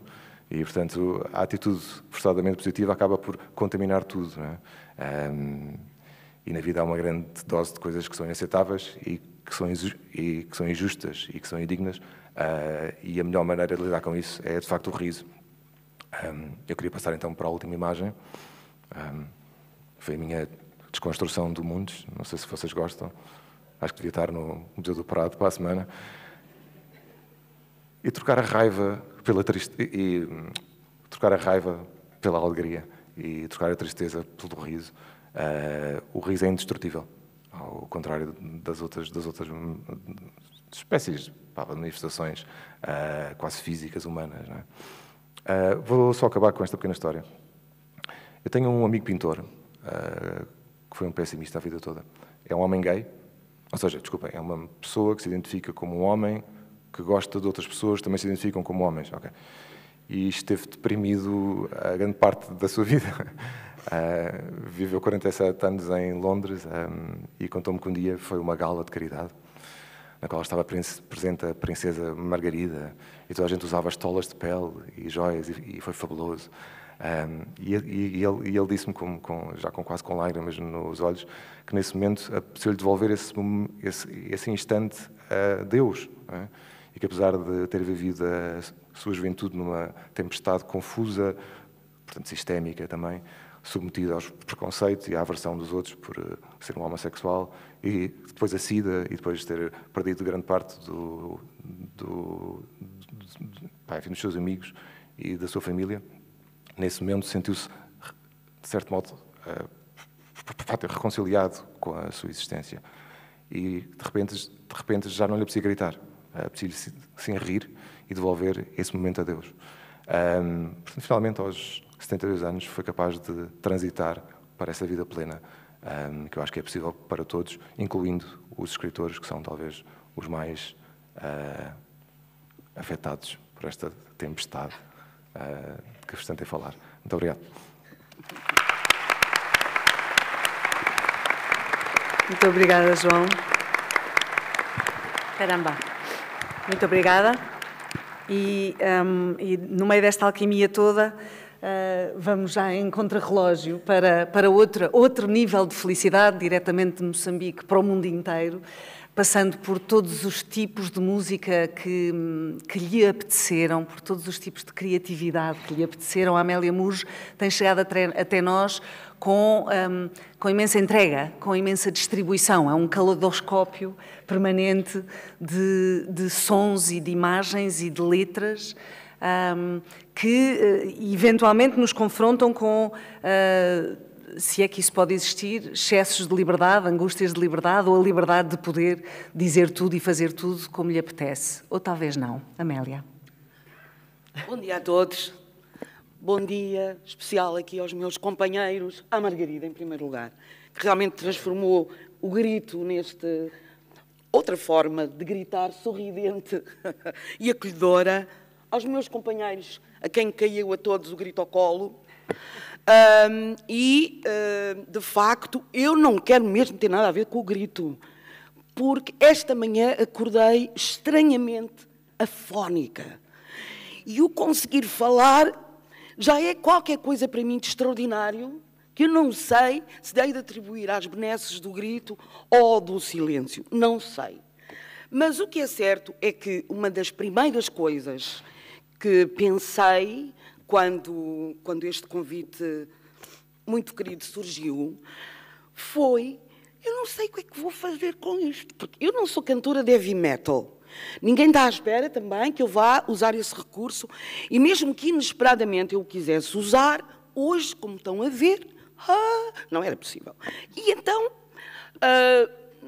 estive bastante tempo, eu quase que vos devo dizer, até ontem à noite, a tentar perceber, enchi 8 páginas de pensamentos, de reflexões, mas isto não me interessa. Não me interessa nada falar do Munch, não me interessa nada falar do grito do Munch, porque isso já toda a gente já falou, eu não posso trazer nada de novo sobre isso. E comecei a pensar noutra coisa que é, estranhamente nos dias de hoje, não sei se foi sempre assim, mas realmente o grito está em todo lado, está na tragédia, está na comédia. Eu quase diria que o grito na comédia de hoje em dia é muito maior, e a tragédia se calhar está até nisso, este grito que nos disturba o nosso silêncio. Eu, se estivesse numa associação neste momento, era a Associação dos Amigos do Silêncio. Já não se pode, com tanto grito, seja ele de que natureza for. Ora, como veem, eu não trouxe texto. Quando tu quiseres, mandas-me calar. Já percebi que o relógio está melhor para mim. E então, o que eu pensei é que, de facto, há aqui qualquer coisa, como disse a Marta, obviamente, de instintivo, de natural no grito. Mas essa qualquer coisa que até dá e que faz ligação com os monstros de que falaste, mas estes monstros, na verdade, e se a gente olhar para este grito, que tem 132 anos a gritar, não se pode já, quer dizer, como é que é possível 132 anos de grito? Mas o que é pior é que é mais do que 132 anos de grito. São milhares de anos. É aquilo em 100 conotações futebolísticas, quase que vai do grito do dragão ao grito da águia. Quer dizer, muitos anos a gritar até para que a própria forma animal se pudesse transformar noutra coisa. Isto é que eu acho, este lado, tu aplicaste um termo que eu agora me estou a esquecer, e não era instintivo, tu disseste outra coisa, mas que tem a ver com qualquer coisa de muito destruturante, porque de facto o grito, e como aqui foi também falado por todos, não é por acaso que a morte aparece. De facto, o grito não contém nada, é um incontinente. Ele avança e só, de facto, eventualmente, a pintura, a música não faz isso. É impossível um cantor estar de 132 anos a dar o mesmo, não é impossível. Na literatura, eventualmente, esse grito também acontece, mas ele acontece mesmo quando é descrito. A gente leu, chega ao fim da linha, parágrafo, e aparece outra coisa. Na pintura, ele está ali. Ele está ali e grita até a gente lhe virar as costas. Está ali. Não é? Portanto, o que é que poderemos contrapor a esta incontinência? Só mesmo aquilo. E ainda bem que eu estive cá ontem, não sei se vocês estiveram, mas quer dizer, quem esteve ontem na mesa da origem do mundo vai entender o que eu quero dizer. Isto é, não há aqui nada para resolver. O que há, eventualmente, é qualquer coisa para conviver entre isto que é uma origem do mundo, a imagem de um ventre, seja ele lá o que para as pessoas for. Curiosamente, ontem, o Luís Mota, com o galo que pica na cabeça da galinha e cria com isso um ventre na cabeça, e que nos faz, inclusive, lembrar, inclusive, as aves, não é? Do Aristófanes, que a Laurie Anderson pega muito bem quando ela fala na cotovia e na memória que não existia, portanto, não havia terreno para as aves poisarem, e então o pai morre e ela enterra o pai na cabeça. Portanto, este ventre que nos vem também da cabeça, há um segundo ventre, pelo menos, podemos ter aqui alguma capacidade de, pela vida, lutar contra esse descontinente, incontinente que é o grito. Portanto, há, de facto, a origem, há, de facto, a criação. E acho muita piada que, realmente, para mim, a criação, a partir destes galos que picam a cabeça das galinhas e, com isso, criam, de facto, os outros pintos, dá à criação, se calhar, o seu sentido. Por alguma razão, lhe chamamos criação, quando a gente trata da criação. Por alguma razão, as duas palavras, eventualmente, estarão ligadas. Outra coisa que esta criação, que é, no fundo acontece porque há um continente, porque há algo que contém, e ao conseguir conter algum diálogo que se possa estabelecer, seja ele qual for, seja em baixo, seja em cima, seja de lado, é preciso, de facto, penso eu, nós vivermos entre isto que é a incontinência do grito e o contido, e o conter qualquer coisa que permita que a criação se faça, que se continue a fazer. Pensando nós que a criação pode ser vida. E quando essa criação inclui o grito, já é outra coisa. E é isso. Ai, está-me a afligir. Com licença. Eu acho que o grito é mesmo uma maldição. É a última vez que eu...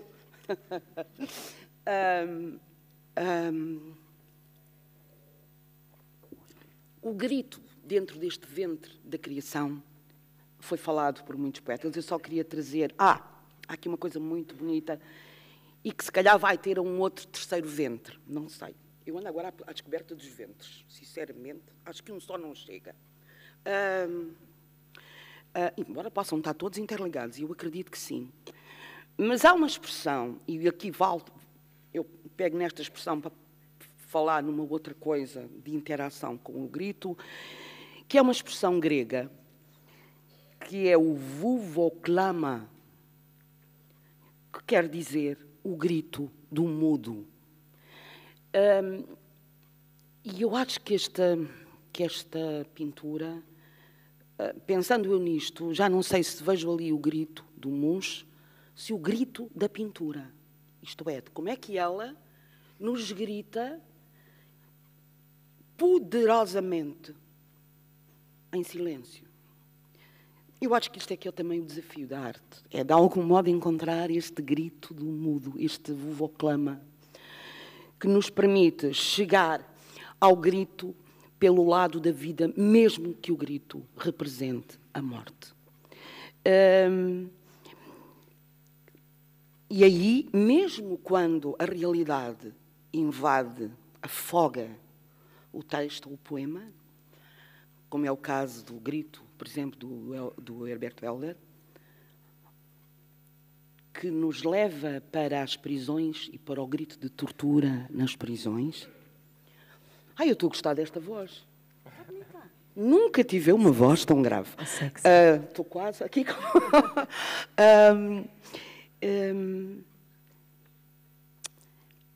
O significado deste grito que o colega de cela ouve, o maior significado é o dizer: nós não precisamos de torturar toda a gente. Basta torturar alguns. Porque os outros, a partir deste instrumento do medo, vão fazer o que a gente quer.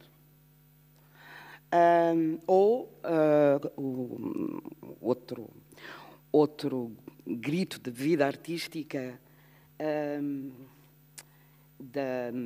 do Grabato Dias, que é assim, um dos meus poetas de eleição. O escândalo literário do século XX, como dizia o Eugênio Lisboa, e ainda bem que ele o disse. Ele tem um poema onde ele fala, o título é A Funambologia do Poder. Não vou dizer o texto, mas ele no fim, o que ele fala no fundo é que nós somos alimentados por aguadas fábulas de mágoa,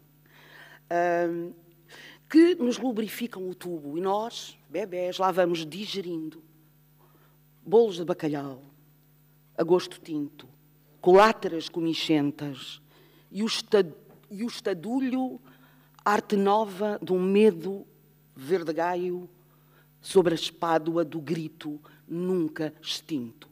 E aqui, lá está também a poesia a aproximar-se deste grito nunca extinto da pintura, seja ele do Munch ou de qualquer outra pessoa. Eu estava muito aflita, sobretudo porque eu pensei, o grito às 10 da manhã, como é que a gente vai fazer isto? Correm, ajudem-me. E houve coisas que muita gente me foi dizendo. Olha, uma delas foi inclusive dizer assim, muda o título. E em vez de pôr o grito, põe o bocejo. E isto mostra inclusive a importância dos títulos na visão da realidade. E normalmente é por onde entra mais facilmente a manipulação. Nós vivemos textos de títulos e pouco mais, que nos imediatamente orquestram no sentido de ver aquilo que o título ordena. E outra coisa que me foi dita foi o grito como aviso de uma pessoa que viveu, que nasceu num mundo rural, e ela dizia, quando nós ouvíamos o grito numa casa, já sabíamos que alguém tinha morrido. O que nos remonta para outra coisa, que é a força do grito coletivo. E quando eu perguntei, um grito coletivo já agora alegre, que exemplo é que vocês dão? Os homens, tirando aqueles que diziam não sei, invariavelmente, até o meu colega grego, Micales, golo! Era o grito, digamos, mas curiosamente, mesmo aqui, está, por um lado, esse grito de vida, obviamente, de quem está contente porque alguma coisa nasceu, um golo. A baliza não é assim, não contei muito, porque também assim como entra, sai muito rapidamente, mas de qualquer maneira, há o outro lado, mesmo aqui, porque há o silêncio dos que perderam e que não estão nada contentes. E se há algum som, será eventualmente o do choro, mesmo nestas circunstâncias. Eventualmente, o ser humano, quando socializa desta maneira, tem, nesta relação com a expressão, algo também de artístico, porque há essa contradição, esse grito. Olha o teu tempo para fazeres a ligação para o futuro, não é? É, então Querias pronto, olha, tinha aqui coisas tão interessantes para dizer, mas estou dispensada. E então, fazer uma ligação, não era? Portanto, vou já passar para isso. Não falo no grito claro do Ramos Rosa, que é o que sai das profundezas desse outro grito, não interessa, mas vou terminar com a ajuda daquilo que ouvi ontem ligada à origem do mundo, com a ajuda daquilo que eu vi ontem nas árvores e outras espécies de verso, ontem à noite, um belíssimo espetáculo, não posso dizer mais porque elas são minhas amigas, e parece sempre assim um bocado, são sempre os amigos. E o título da mesa que virá à tarde, que tem a ver com a memória. Com memória, não é? A memória ali está dirigida de uma certa maneira, mas eu não. E acabo com esta espécie de até já, que é assim. Assim que o pôr do sol acontecer, não como despedida, com retorno, mas como algo parado entre um adeus e outro adeus, as águas, os céus e os rostos das pessoas serão distorções do que costumamos entender como água e céu e rosto de pessoa. E no rosto da pessoa, a boca, em oval, será o túnel de todos os silêncios, onde os inocentes são esquecidos, ainda antes de morrer. Assim que o pôr do sol gritando não se figurar só como um quadro, assim que o quadro já nem como paisagem interior se definir, mais ninguém evocará o vermelho, o azul ou o laranja para dizer seja o que for. A cinza do nada vai espalhar-se sem que nada tenha efetivamente ardido. E em nós, o ventre da memória do mundo vai manter vivo em nós tudo o que morreu. E nesse breve momento estará o canto que nos ajuda a salvar o coração da facada do grito. Muito obrigada.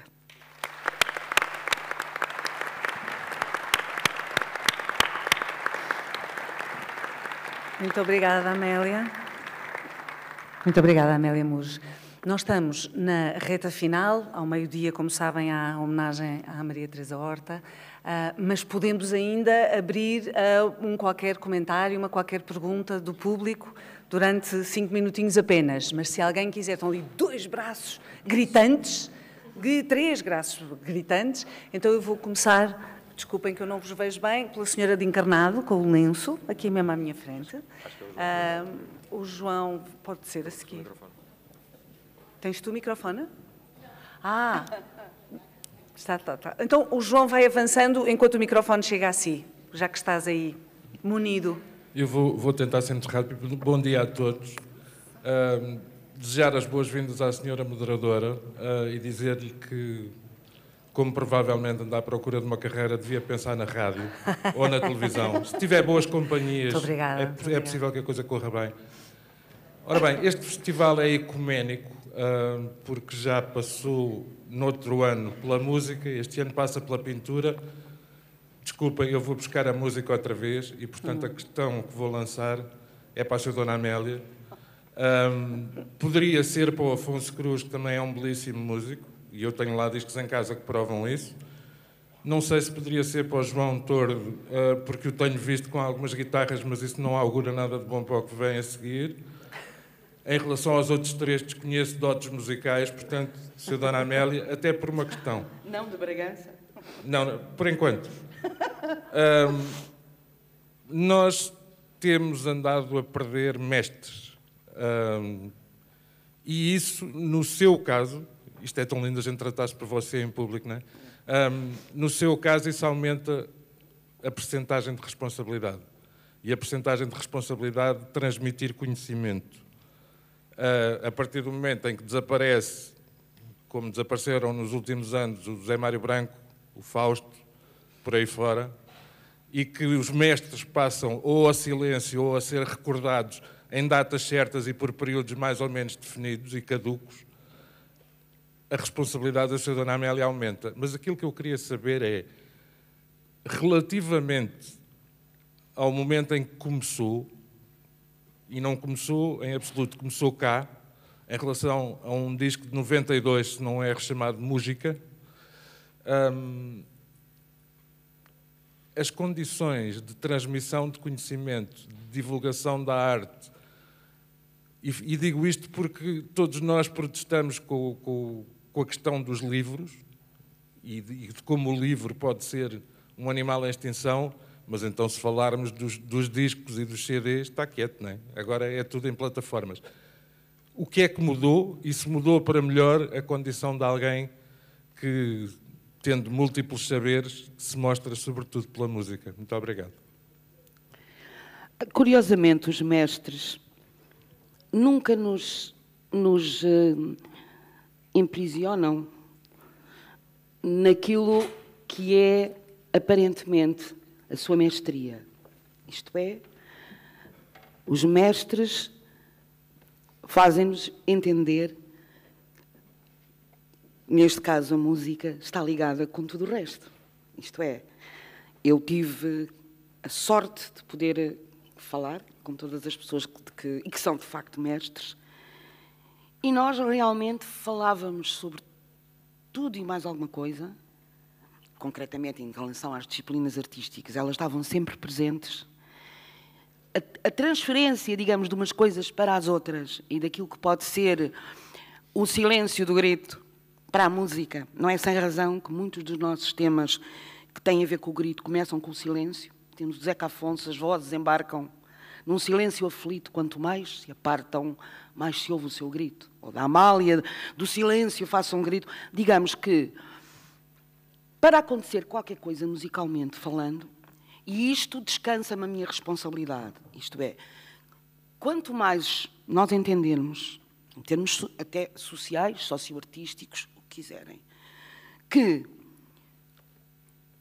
a grande lição que eles trazem é que temos que fortalecer estas correntes descritas, onde, de repente, a música não está sozinha.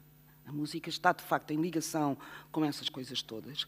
E quanto mais a música for apenas um título que designa uma peça artística, pior esse desenvolvimento do que é qualquer destas formas de expressão se fará.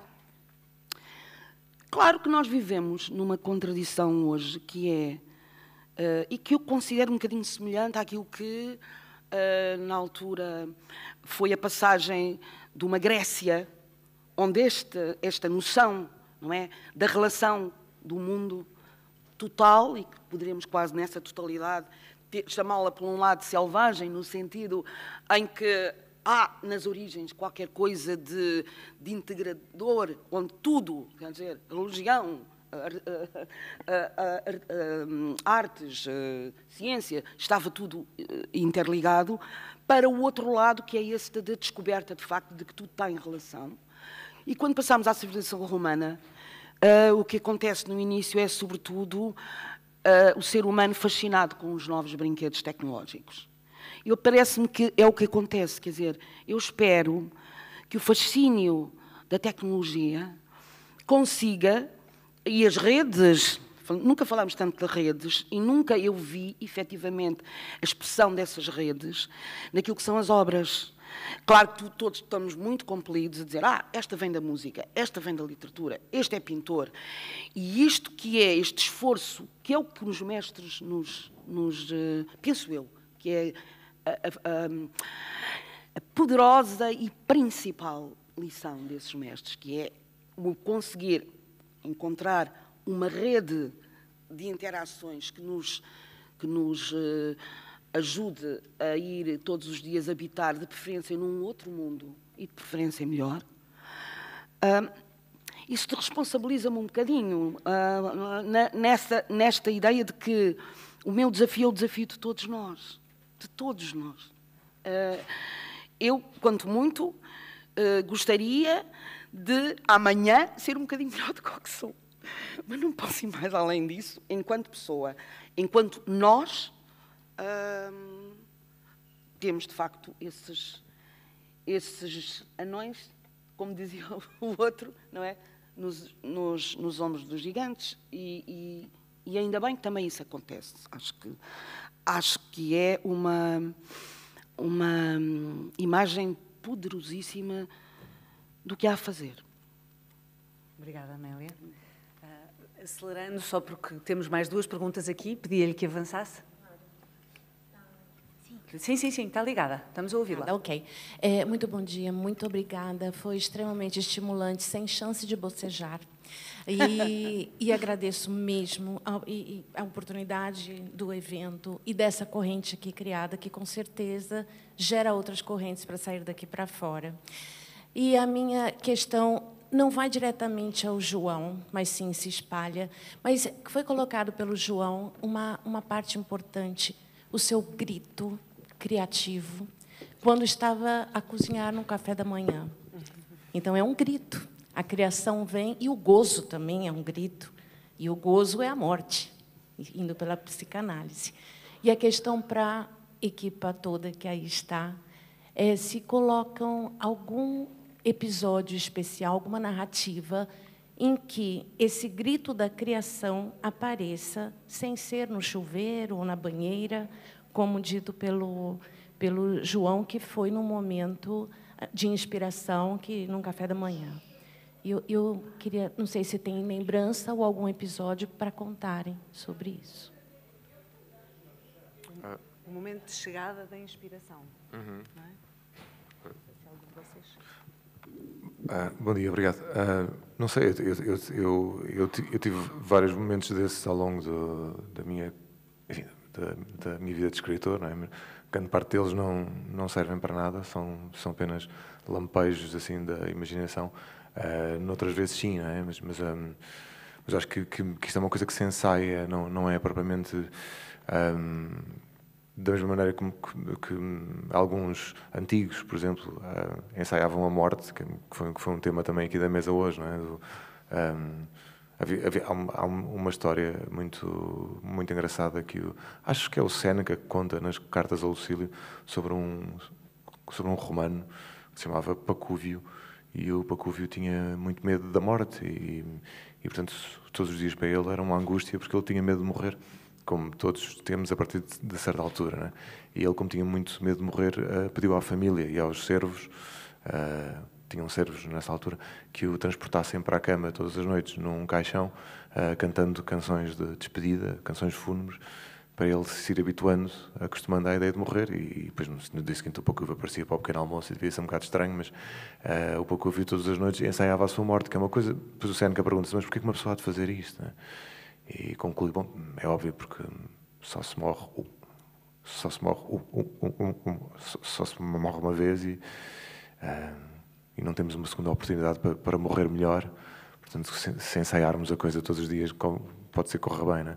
Uma morte.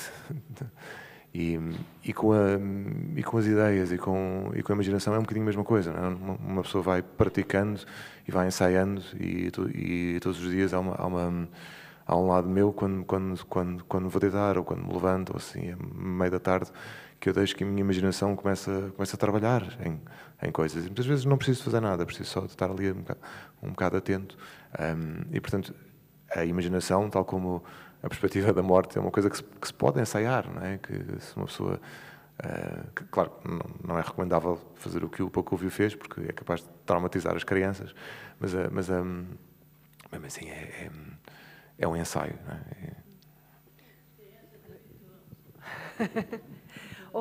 Marta, em termos de estudos literários, já agora, há aqui um padrão da inspiração, do momento de inspiração, do cavalo que passa e eu apanhei ou não apanhei? Com respeito a um grito?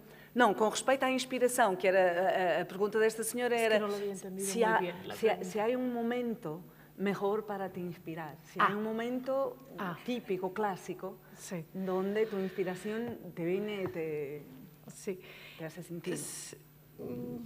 Es complicado el tema de la inspiración, ¿no? Porque creo que es necesaria la inspiración.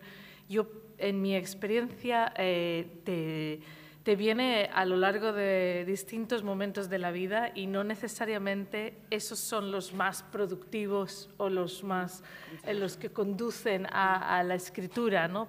Quizás por el momento personal. Yo siento que la inspiración tiene algo de pozo, ¿no? De pozo en el sentido de algo que va quedando, ¿no? Va quedando en ti, van quedando las experiencias y a veces las imágenes, ¿no? Y quedan, parece que quedan olvidadas. Durante mucho tiempo, yo con mi primera novela empecé a idear la premisa de la novela 10 años antes de escribirla. Tenía una imagen, tenía una fuente de inspiración que la veía casi como, digamos, una fotografía, ¿no? Pero sin movimiento y sin poder ejecutarla. Y tuvo que pasar mucho tiempo para que esa inspiración además coincidiera con un momento vital en el que yo podía también dedicarle el tiempo, la consistencia que necesita la escritura, ¿no? Que pensamos a veces que tiene mucho de inspiración y es verdad, pero luego tiene mucho de método, ¿no? Y de horas y horas revisando, ¿no? Y eso a veces no llegan a la vez, ¿no? Esa inspiración y ese momento. En mi caso no llegaron a la vez, pero quedó, ¿no? Quedó conmigo la inspiración y luego me fue posible, ¿no? Ejecutarla tiempo después. Y yo pienso que esa inspiración, como tiene algo de subconsciente, es complicado entender en el momento de dónde te está viniendo, ¿no? Es casi a posteriori. A mí me ocurrió con esta novela que una vez estaba escrita, la podía ver como los estudios literarios que yo había hecho de otros escritores, ¿no? Y decía, ah, sí, esto quizá está conectado con esto, pero en el momento parece que estás viviendo solamente, ¿no? Y aquello está quedando en algún lugar, ¿no? de ese subconsciente y con el tiempo vuelve, ¿no? E sale. Muito obrigada. Havia outro senhor... Não, mas havia um senhor ali em cima que já se foi embora. Pronto. Clara, nós temos 3 minutos. Era o senhor que estava lá em cima? Não. Pronto, é porque nós já só temos 3 minutos no total, antes do meio-dia. Portanto, Clara, faz uma pergunta rápida que seja uma resposta rápida. Não é uma pergunta, é um comentário. Ok, ótimo. Muito bom dia a todos. Eu sou a Clara, sou a irmã mais velha da senhora moderadora. Antes de mais nada, muito obrigado. Foi um prazer estar a ouvir-vos a todos. Isto provavelmente é um problema meu de ser a única bióloga que está aqui neste grupo, mas não deixou de me fazer uma certa impressão, sobretudo havendo pessoas que foram informar-se à Wikipédia sobre o quadro. De não haver uma única referência às cores todas do céu por trás da figura. A Amélia falou e nós no início falámos. Dentro de um determinado contexto que eu achei que era o mais importante aqui, não é? Portanto, toda a gente falou das cores da erupção do vulcão de Krakatoa na Indonésia, que provocou durante meses aquelas auroras. Falámos no início. Falámos no início e fomos falando.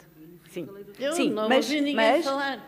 Pronto, é que é das coisas mais impressionantes desta fase dos quadros do humor. Eu imagino os escandinavos a darem completamente endoidos, com meses e meses e meses de céus daqueles, não é? Afetaram o mundo inteiro, mas para os escandinavos isto deve ter sido dose. Foram muitos meses de auroras boreais, exatamente como aquelas pelas reproduções fotográficas que há da altura. Pronto, era só isso que eu queria dizer. E nós quase com inveja das auroras boreais, mas não do medo, não da angústia. Então vamos, obrigada Clara, vamos terminar com a sua... Olá, Aurelino. A pergunta vai merecer de certeza absoluta uma resposta, uma palavra.